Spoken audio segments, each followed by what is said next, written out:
Bonjour, c'est Laure, révélatrice de magie et fondatrice de Nettincelle.fr.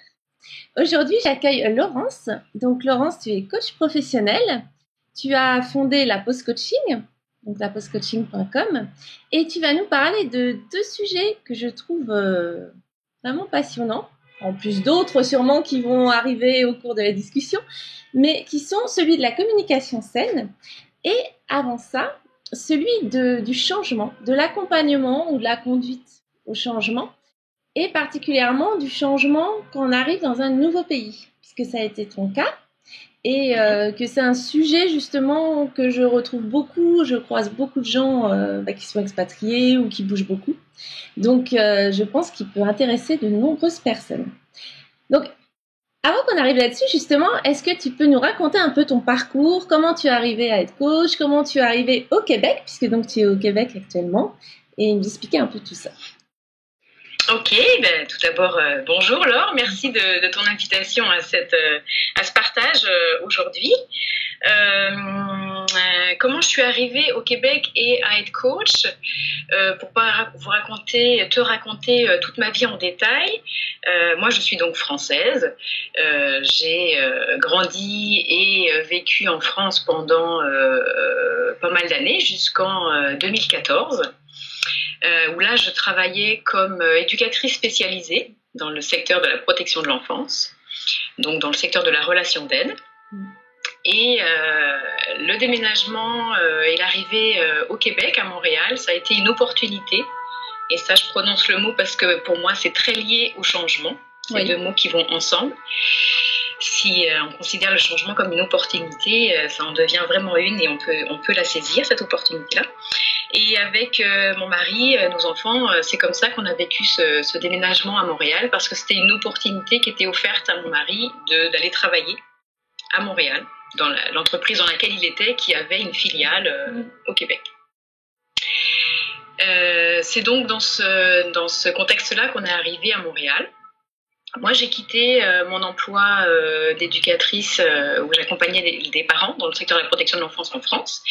Et puis, pendant un an, de l'été 2014 à l'été 2015, c'est là que je me suis trouvée un petit peu à accompagner le changement pour toute la famille. Parce qu'il fallait se réinstaller à Montréal, donc changement d'environnement de vie, changement d'école pour les enfants, changement de travail pour mon mari, on habitait une maison, maintenant on habite en appartement, changement de voisins, changement parce que par rapport aux habitudes qu'on pouvait avoir de rencontrer la famille et les amis qu'on avait en France, évidemment, au lieu d'en voir certains chaque week-end ou chaque mois, on les voit une fois par an quand on rentre en France, parce qu'on a gardé le rythme de rentrer une fois par an en France. Donc tout ça, ça fait partie des changements qui se sont intégrés progressivement. Et que la première année, souvent on me demandait « Qu'est-ce que tu as fait de ta première année quand tu es arrivée ?» Je répondais à l'époque sans me rendre compte que ça me servirait pour mon emploi plus tard, mais je répondais « J'accompagne le changement pour tout le monde ». Puis après, je me suis occupée de mon propre changement à moi, puisque moi, j'ai été salariée tout le long de ma vie en France. Et puis, en arrivant au Québec, j'ai donc quitté mon emploi. Puis, au lieu de me dire « j'ai fini d'installer tout le monde, d'accompagner le changement pour tout le monde, je vais chercher un travail comme salarié, puis redémarrer, reprendre quelque chose que j'avais déjà », non, j'ai choisi de continuer à changer aussi, à me développer moi. Et je suis allée d'abord retourner me former. J'ai toujours été quelqu'un qui aime la formation continue. Donc tout au long de ma carrière, de toute façon, je suis toujours allée chercher des formations complémentaires. Et là, je suis retournée goûter à la PNL, la programmation neurolinguistique, qui va être très liée à la communication saine aussi. J'avais déjà goûté à ça en France, mais de façon parcimonieuse. Donc, je suis retournée goûter ça.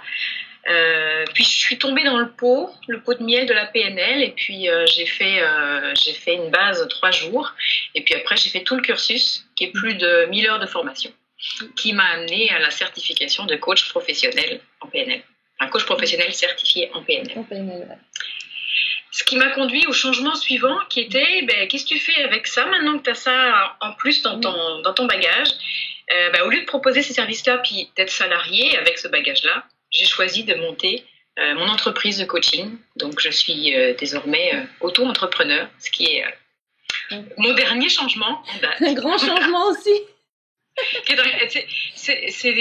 Oui, c'est le plus grand changement parce qu'au niveau de ce qu'on appelle ici le mindset, ça a été vraiment une transformation importante à faire. Puis je suis encore en cours de transformation pour passer de ma façon de penser de salarié à une façon de penser d'abord de travailleur autonome et puis maintenant d'entrepreneur, parce que j'ai vraiment découvert d'abord et compris aujourd'hui la différence entre les deux. Oui, parce que c'est un passage pas évident, hein. Parfois, on s'en rend pas compte quand on le fait parce qu'on est dans la nouvelle activité et on prend pas forcément en compte toute cette partie qui est une approche du travail en fait très différente. Oui. Voilà. Oui. Puis d'ailleurs, au début, quand j'ai commencé, j'étais mon propre patron, mais avec des habitudes de travail de salarié. Ouais. J'avais pas changé mon mindset. Donc, ça a pris ça parce que j'étais certifiée en juin 2017. Ça m'a pris bien toute l'année qui vient de s'écouler pour faire cette transformation-là. En tant qu'éducatrice, quelque part, t'accompagnais aussi du changement. Oui. En tant qu'éducatrice, j'accompagnais le changement pendant 10 ans d'abord auprès des enfants et des ados qui étaient placés par le juge des enfants dans un établissement éducatif. Et puis les 8 autres années qu'on suivi, j'accompagnais les parents de ces enfants-là. Oui. Ce qui était la partie qui m'intéressait le plus après, parce que je pense sincèrement que c'est auprès des parents qu'il est utile de travailler pour pouvoir permettre le changement dans la dynamique familiale. Oui. Et moi, ce qui m'intéressait déjà à l'époque, c'était pas de travailler sur le changement d'un individu dans la famille, que ce soit l'enfant ou le parent, mais de changer les relations entre les individus. Oui. Et ça, je me suis rendu compte maintenant, en fait, je fais ça depuis que je suis toute petite. Je suis ce qu'une coach m'a appelé dernièrement une connectrice. Je suis une spécialiste pour faire connecter les gens entre eux, puis pour travailler sur le lien qu'il y a entre eux. Donc, tu étais déjà dans la communication également. Ah oui, oui. Depuis que je suis toute petite, je suis dans la relation et dans la communication. Et c'est parce que aussi j'ai baigné dans un environnement éducatif à la maison avec mes parents, mes frères et sœurs, où les relations étaient saines et le mode de communication était sain. En grandissant, moi, toute petite, je pensais que c'était de même dans toutes les autres familles, puis je me suis assez vite rendu compte que non. Et déjà sur le banc de l'école, je me revois encore en train de créer de la relation, puis une meilleure communication avec mes copines sur le banc de l'école, puis adolescente au lycée, et puis j'en ai fait mon métier, puisque le métier éducatif, c'est un métier de relation et d'éducation. Oui. Donc moi, je trouve ton parcours très cohérent en fait. C'est un peu un aboutissement aussi de ce que tu as fait peut-être d'une autre manière. Tout à fait, mais je peux te le dire aujourd'hui parce qu'il m'a fallu... toi, quand je suis arrivée au Québec et puis que je suis partie dans le coaching, je me suis dit, ah super, ça va être l'occasion encore d'un autre changement, puis tiens, je vais aller faire autre chose. Puis en fait, c'est tellement en moi, toute la partie connectrice que je suis, puis les relations, la communication saine, que j'arrête cette idée de vouloir faire autre chose, je peux pas faire autre chose, c'est plus fort que moi, c'est ça que j'ai à faire. Donc je suis même arrivée aujourd'hui à créer un programme de coaching qui fait justement le lien entre la relation à soi et la relation aux autres. J'aime à dire qu'aujourd'hui, je suis rendue à coacher la relation à soi et à former à la relation aux autres. Qui permet de mixer, de faire avancer les gens sur le plan personnel, puis en même temps de leur transmettre tous les outils que j'ai acquis, autant personnellement que professionnellement.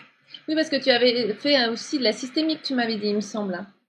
Oui, ça fait partie des formations que j'ai fait en France, complémentaires à... Donc là, on est complètement dans justement comment fonctionne un système quelque part. Là, on regarde que l'extérieur, donc le fonctionnement de la famille. Tu m'arrêtes si je l'explique pas bien, mais pour moi c'est ça. Enfin, le fonctionnement. On regarde pas la boîte noire de l'humain dans la systémique, qui est un peu vue comme une boîte noire, si je dis pas de bêtises, et on regarde vraiment les interrelations, les relations. Qu'est-ce qui fait que voilà. Oui. Donc, qui est très complémentaire de après le côté on regarde dans la boîte noire. Oui, tout à fait. Mais même mon approche de ce que tu appelles regarder dans la boîte noire, moi, c'est pourquoi j'en parle de relation à soi. Parce que c'est comme ça que je l'aborde. Je ne vais pas aller du côté, comme le ferait par exemple la psychanalyse, qui irait sonder la boîte noire. Moi, ce n'est pas du tout mon rayon. Je parle aussi de relation de soi à soi. Tu vois, avec une cliente cette semaine, c'était vraiment ça. Il me disait, moi j'ai une partie de moi, c'est ça, puis une autre, c'est ça. Ben, je dis, mets-les en relation, ces deux parties-là. On parle de la même personne, mais quand on a une petite voix qui nous dit un truc, puis une autre voix qui nous dit un autre truc, je veux dire, c'est bien deux parties de nous différentes qui ont besoin d'apprendre à communiquer puis à se mettre d'accord. Totalement. C'est une façon d'approcher les conflits intérieurs qu'on peut vivre. Oui, très intéressant également. Donc, est-ce que tu veux justement, puisque là on s'est lancé un peu dans la communication, est-ce que tu peux nous parler de la communication saine justement, parce qu'en France, il me semble en tout cas qu'on entend plus parler de la communication non violente. Tu ne dois pas être très très loin. Hein. Ici aussi au Québec. Ici aussi. Mais la communication saine, moi c'est quelque chose que j'avais pas abordé par exemple, et donc qui m'a beaucoup intéressée quand tu m'en as parlé. Oui, alors la communication saine,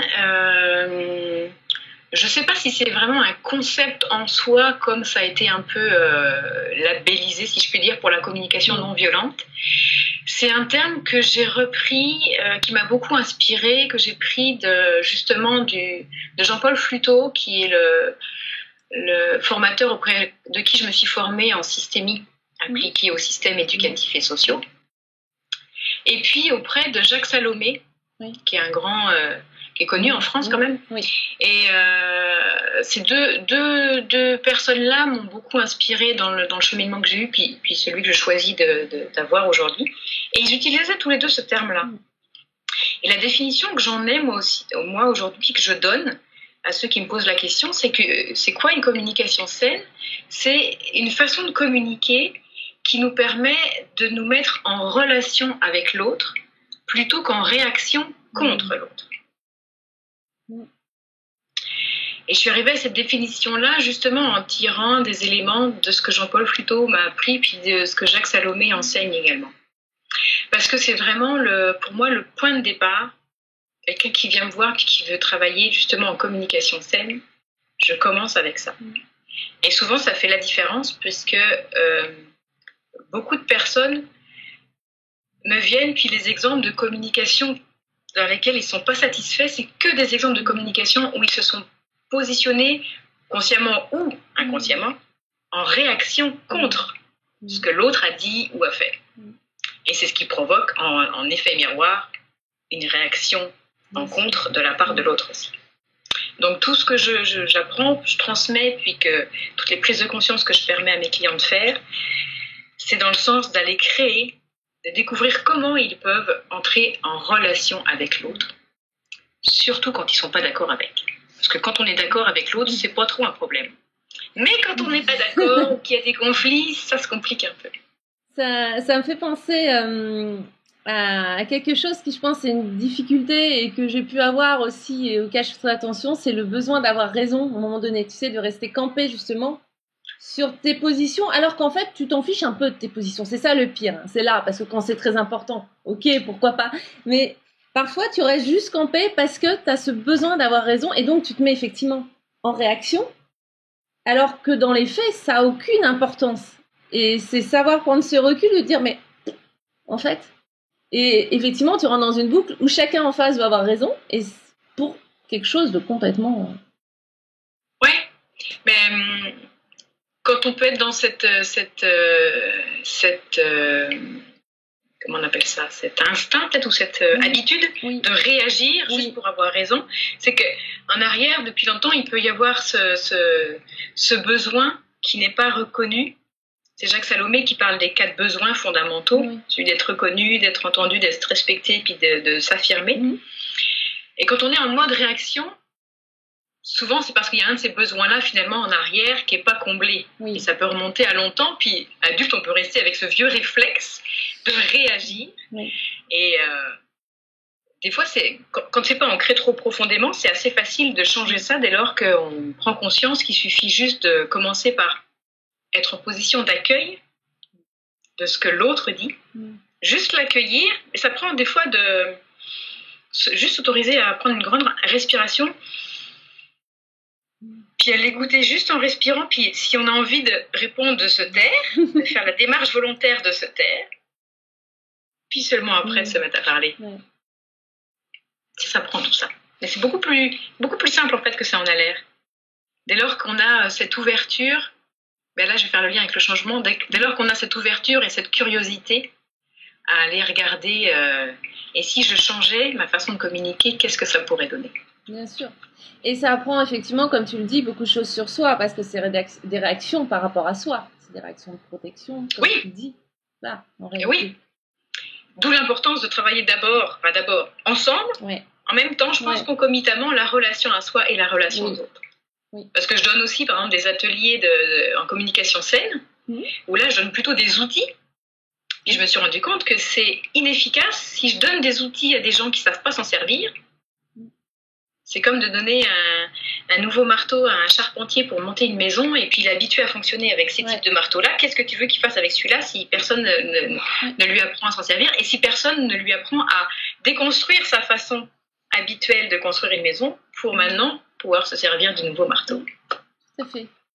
Et justement, je rebondis là-dessus parce que moi, ce qui me gêne, et tu m'as dit aussi, ça te semblait étrange, c'est le terme de communication non violente qui a en soi le terme de violence, donc violente. Oui. Oui, parce que je pense que à l'intérieur de ce que je mets moi à l'intérieur de la communication saine, puis d'autres que j'ai nommés, et puis ce qu'il y a à l'intérieur de la communication non violente, il doit y avoir des principes communs. Bien sûr. Mais là où il y a quelque chose qui fait pas de sens pour moi, c'est effectivement de nommer justement ce qu'on veut éviter. Quand on sait un petit peu comment le cerveau fonctionne, même si aujourd'hui en neurosciences, je crois qu'ils sont en train de revoir un peu la copie, mais le cerveau ne traite pas forcément la négation. Ce que le cerveau y retient, c'est ce qu'on perçoit avec nos 5 sens. Donc souvent, c'est une action réelle qui est faite. Donc, dans communication non violente, effectivement, le cerveau, qu'est-ce qu'il retient? C'est communication et violente dans les mots. Donc c'est un peu un non-sens, puisque ce qu'on veut... voilà. C'est quand on donne comme information au cerveau ce qu'on ne veut pas, exactement, ça ne lui dit pas ce qu'on veut à la place. Ça crée un grand vide. Ah ok, il veut pas de violence, mais qu'est-ce qu'il veut à la place? On ne sait pas. Oui, entre-temps, on a activé quand même effectivement le mot violence, donc le schéma de violence quelque part qui est associé. Donc c'est vrai que je connais pas assez l'historique du terme en fait, comment on en est arrivé à ce terme-là, parce que moi globalement j'aime bien l'approche en elle-même, je la trouve très intéressante, mais effectivement le nom, alors maintenant on dit beaucoup CNV, du coup ça cache un peu. Au début c'est ce qu'on m'a dit, mais c'est quoi la CNV? Ah, communication non violente, ok. Mais oui. Mais c'est pour ça que je suis pas allée voir non plus de très très près de quoi il s'agissait, parce que j'ai eu ce frein-là au départ. Ouais. Alors que communication saine, ça dit bien, moi c'est ça que je veux proposer, quoi. C'est ça que je vis au quotidien et c'est ça que je veux proposer à mes clients. Oui, et ça dit bien ce que c'est, effectivement. Là, on est du bon côté, j'ai envie de dire, on pense à 5. Oui, et puis ça donne tout de suite, ça crée un nouveau chemin neuronal là, dans le cerveau pour aller de ce côté-là. Oui. Et tu fais des ateliers d'ailleurs sur ce sujet, comme tu disais. Oui, je donne des conférences, ce que j'appelle les conférences interactives, parce que moi je suis une connectrice, donc il faut que j'ai une connexion avec les participants sur le thème de la communication saine. Et puis j'ai monté un atelier d'une journée également, de 6 heures, sur ce thème-là. Qui est sur place, qui se fait à Montréal. Qui se fait à Montréal. Un jour peut-être je mettrai tout ça en ligne, mais pour l'instant il se fait en présentiel. C'est plus simple, quand même, pour ce genre de choses. Oui, parce qu'il y a aussi une partie, je transmets ce que je sais, l'état d'esprit, surtout de la communication saine, parce que ça commence par ça. Puis après, je fais pratiquer effectivement les participants entre eux. Donc, ce serait plus compliqué en ligne, mais il y aurait un jour, j'imaginerais ça, je pense. Oui, c'est possible. C'est toujours possible à faire, mais effectivement, tu as tout le côté communication non verbale, du coup, qui peut être moins exploité, je pense, en ligne. C'est ça, c'est ça. Mais comme tu viens de le dire, communication non verbale, moi, je parle de communication comportementale. Parce que non verbale, ça dit pas... ça dit pas, effectivement. Tu n'utilises pas les mots, mais ça dit pas ce que tu utilises à la place. On rebondit toujours, on pense à verbal. Exactement. Oui. Et donc, comment tu lis ça avec la partie changement? Parce que c'est toujours quelque chose que tu fais, la transition, le changement. Oui. Est-ce que tu le mets en général, est-ce que c'est des choses que tu peux faire ensemble justement dans le changement ou c'est deux choses que tu travailles plutôt séparément dans ton approche à l'heure actuelle? Si tu m'avais posé la question il y a 2 mois, je t'aurais dit que oui, je suis en transformation continue. Il y a 2 mois, je t'aurais dit qu'en coaching individuel, je travaille plutôt sur le changement, avec des outils de coaching classiques. On part de la situation présente, puis on définit la situation idéale future qu'on voudrait, puis on parle en termes d'objectifs. Et puis c'était dans les ateliers où j'étais plutôt dans la communication saine à transmettre mes savoirs. Oui. Et puis là, aujourd'hui, je te dis que justement, c'est pour ça que j'en suis venue à créer ce programme de coaching là, sur 3 mois, qui est un mix des deux, qui me permet à la fois avec les clients d'être en mode coaching quand il y a besoin d'aller travailler sur eux-mêmes, leur permettre des prises de conscience. Puis je suis en mode coaching parce qu'on part avec une situation de départ. Je leur dis, dans 3 mois, tu veux être arrivé où? C'est quoi tes objectifs?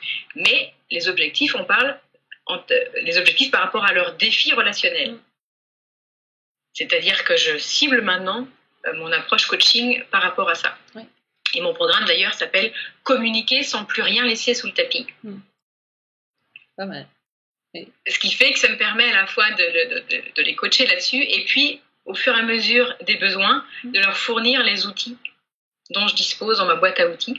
Oui. Alors, il y a des outils liés à la systémie, comme la carte familiale, par exemple. Et il y a des outils liés directement à la PNL, que j'ai un peu transformé, et puis à partir des outils de Jean-Paul Fluteau aussi, qui sont des outils de communication saine. Et ça, je le travaille avec mes clients. Alors, je peux leur donner en main propre ou je peux leur envoyer en format PDF. Puis après, je leur dis surtout, utiliser, exploiter l'espace de coaching comme un terrain neutre pour expérimenter avec moi une nouvelle façon de communiquer, pour prendre confiance en vous dans cette nouvelle façon de communiquer, puis après, aller la tester avec les personnes avec qui c'est plus compliqué, avec qui il y a des choses qui sont restées sous le tapis. Oui. Donc aujourd'hui, je mixe les deux. Et ça fait 1 mois que je fais ça. D'accord. Et du coup, ce programme-là, il peut être fait à distance en revanche? Oui. Oui. D'accord.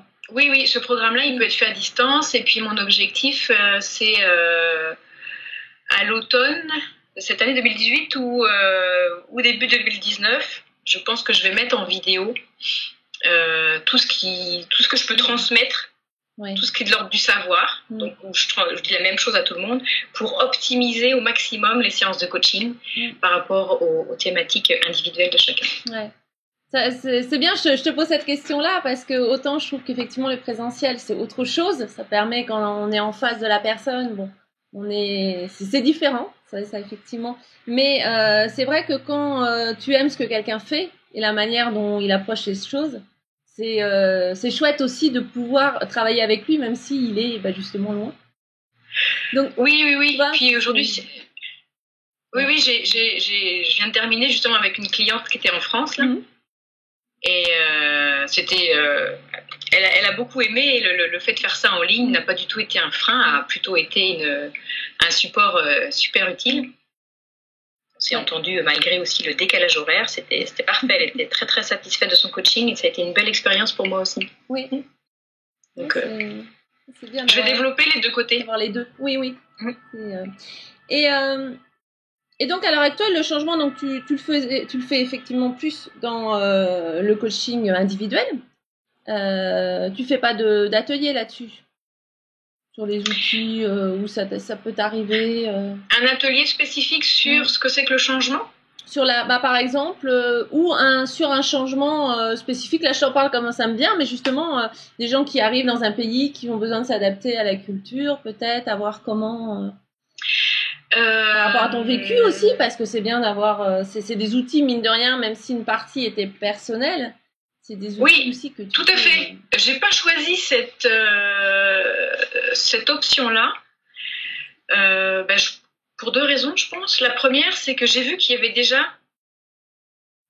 moi, en arrivant, française arrivant à Montréal... Tout de suite, on m'avait dit, il y a une association, si tu veux, pour les Français expats. Et puis, j'ai vu qu'il y avait ce soutien-là pour accompagner cette transition. D'ailleurs, ils parlent plutôt de transition. Puis donc, j'ai pas senti que. Au début, je me suis dit, oh, je pourrais proposer des trucs. Puis il y avait tellement de gens qui savaient déjà faire. J'ai dit, bon.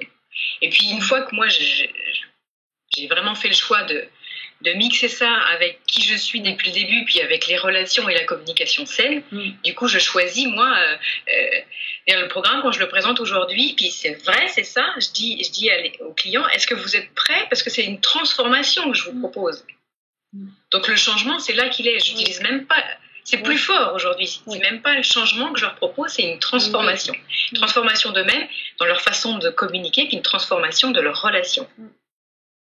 Donc, c'est là qu'il est le changement maintenant. J'ai fait au tout départ une conférence sur apprivoiser le changement, ça s'appelait justement. C'était plus sur le changement en général, mais je pense que je ne ferai plus parce que je vais cibler sur les relations et la communication. Qui est vraiment le cœur de... Oui, je vais focuser là-dessus maintenant. Ouais.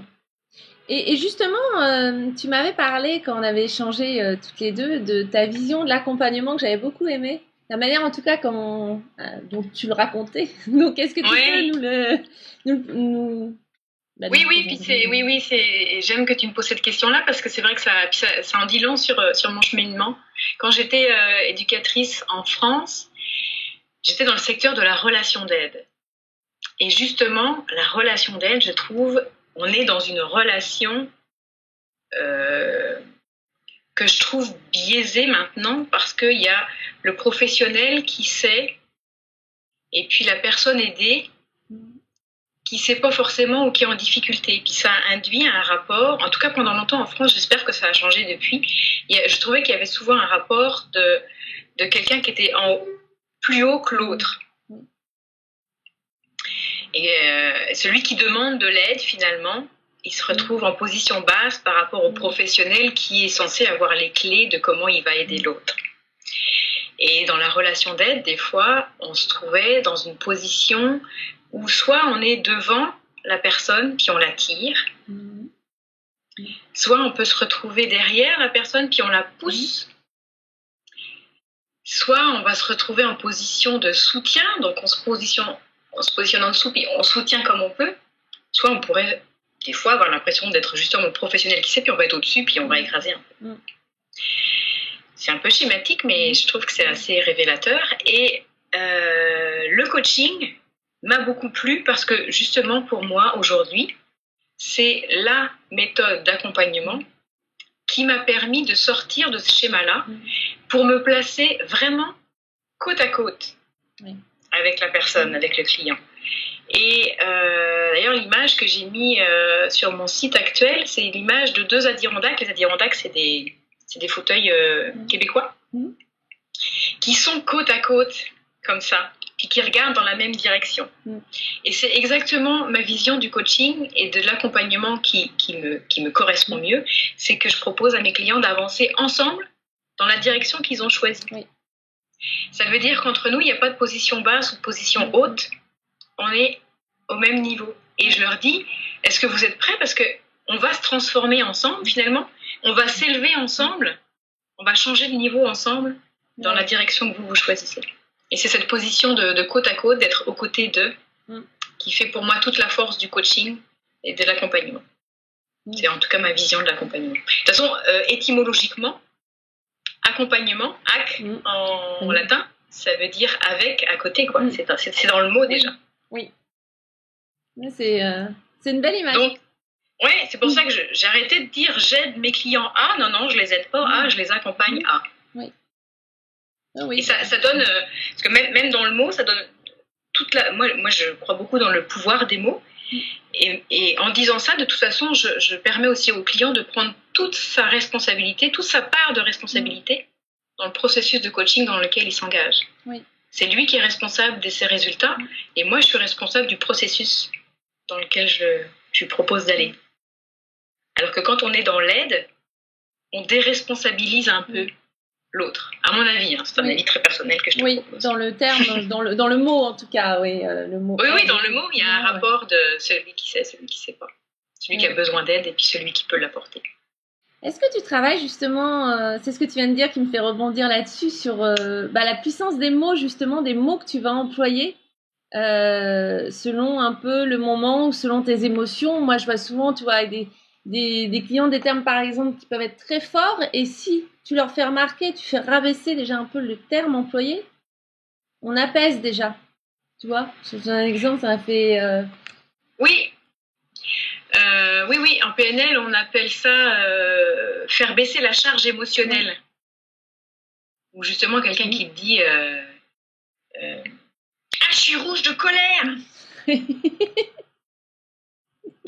tu viens valider sa colère, puis effectivement, en lui proposant une graduation moindre, ou des fois, moi, j'ai une feuille où les 5 plus grandes émotions, ce sont la joie, la peur, la colère, la honte et la tristesse. Puis dedans, il y a plein de mots qui parlent de chacune des émotions, mais avec une intensité différente. Oui.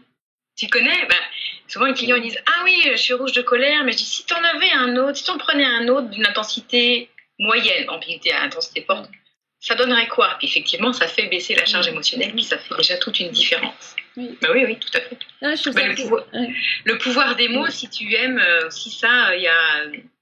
C'est Rose Charvet, je crois, qui a écrit un livre là-dessus qui s'appelle « Le pouvoir des mots », qui en dit long. C'est l'une de mes... moi, c'est ce que les gens me disent, c'est une de mes forces, puis j'aime beaucoup les mots.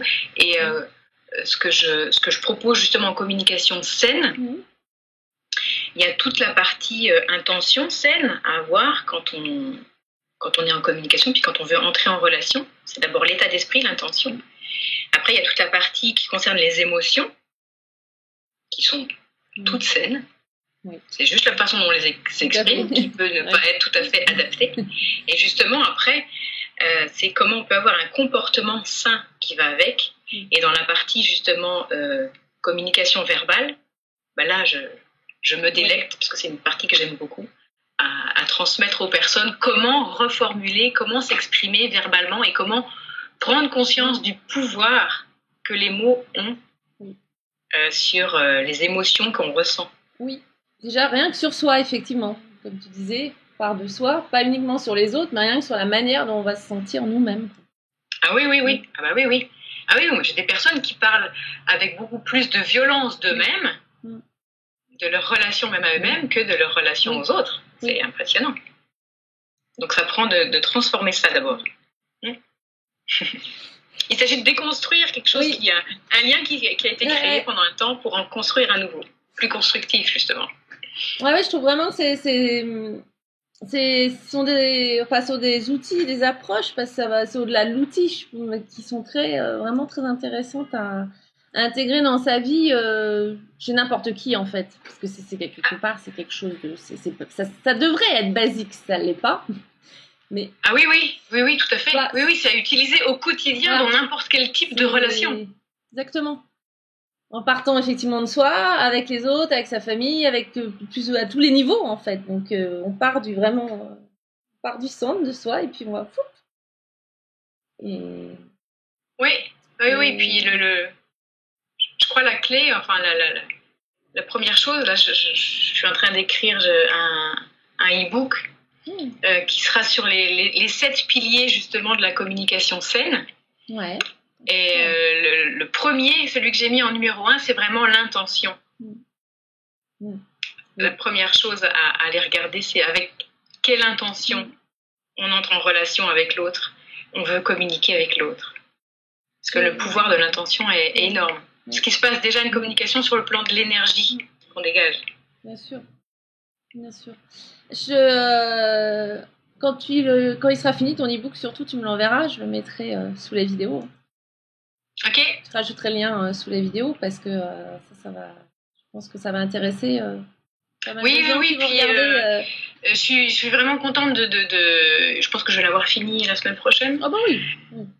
Ouais, parce que je dis, ça y est, je suis rendue là. Je sais que tout ce que je sais et que j'ai mis en œuvre, tous mes savoirs, mes savoir-faire et mon savoir-être, il est temps que je le transmette au plus grand nombre parce que c'est ma vision des choses et puis ma mission. Je veux qu'un maximum de gens puissent découvrir ces outils-là qu'ils n'ont pas forcément eu la chance de découvrir eux-mêmes. Parce que je pense que si tu n'as pas grandi dans une famille où c'était à peu près sain, la façon de communiquer, pour schématiser, on ne l'apprend pas à l'école, peut-être un peu plus maintenant. Donc, si tu as la chance de croiser dans ta vie des personnes qui viennent t'apporter ça, et que tu as l'ouverture d'aller y regarder, tu vas cheminer par rapport à ça. Mais si tu n'as pas ces occasions-là, sinon tu l'apprends pas. Ouais. Non, mais je le partagerai parce que ça, c'est... Je le partagerai également dans ma news, ton livret, donc tu m'enverras ça, ton e-book. Ah, bah super. Oui. Ça puisse servir au plus grand nombre. Oui. Est-ce que tu as autre chose que tu aimerais dire avant qu'on se quitte écoute, non, moi j'ai dit beaucoup de choses. Je te remercie vraiment de cette opportunité que tu m'offres de parler de ce qui me passionne. C'est une belle relation qu'on a créée toutes les deux. Puis j'ai hâte qu'on la nourrisse, qu'on l'entretienne, parce que je pense qu'on a des visions communes sur pas mal de choses. Et puis ça peut être bénéfique au plus grand nombre. Alors allons-y. Avec grand plaisir. Un jour, on fera les choses dans l'autre sens. Peut-être c'est moi qui vais t'interviewer sur ton truc. N'hésite pas. Bah écoute, je te remercie. Donc toi, c'est le matin chez toi, hein, là. Encore, oui, il est 10h15. Donc t'es encore... Ça va quand même, le Québec, je trouve qu'on a moins de... Le décalage est encore correct, on va dire. Puisque avec San Francisco ou Los Angeles, oui, c'est un peu plus dur pour avoir fait. Eh bien, écoute, je mettrai de toute façon, je mettrai ton site sous la vidéo, toujours. Hein. Je mettrai ton e-book. Oui, tout à fait. Le site n'est pas à jour du tout parce que j'ai pas eu le temps de le mettre à jour par rapport à... Ma transformation va trop vite par rapport à ma capacité à le montrer dans le site, mais c'est pas grave, ça donne mes... C'est souvent ce qui arrive. T'inquiète pas, moi c'est pareil en ce moment, je le trouve plus du tout à jour. Oui, c'est ça, mais c'est pas grave. Les gens ont mes coordonnées, s'ils veulent en savoir plus, savoir ce que je fais aujourd'hui, ils me contactent. Exactement, et puis tu me diras si tu veux que j'indique autre chose qui peut être intéressant, tu me diras ça après. Je mettrai donc toutes ces informations sous la vidéo. Eh bien, encore merci. J'ai très heureuse d'avoir pu t'interviewer. Merci à toi, et puis au plaisir d'une prochaine rencontre. Grand plaisir. À bientôt. À bientôt. Ciao. Bye, là.